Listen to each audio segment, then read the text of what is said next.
বন্ধুরা ভিডিওটা কেউ স্কিপ করো না, প্রতি সম্পূর্ণ সপ্তাহে ভিডিওটা দেখো, তুমি খুবই 500 ভালো লাগবে টাকা আশা করে করি। দাও, কেন জানতে পারি? কেন দিতে পারি না?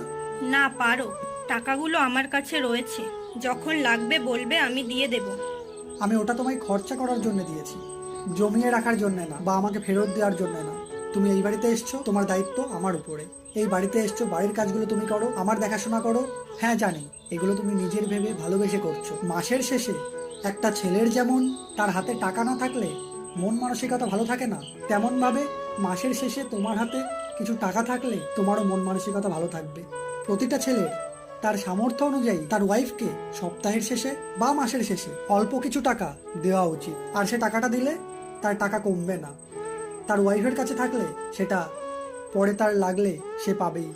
তো আমি তোমাকে খরচা করার জন্য দিচ্ছি, তারপরেও যদি কোনো সময় আমার প্রয়োজন পড়ে তো তার থেকে আমি কিছু নিতে পারি। তার মানে এই নয় যে আমাকে দেওয়ার জন্য আমি তোমাকে দিচ্ছি।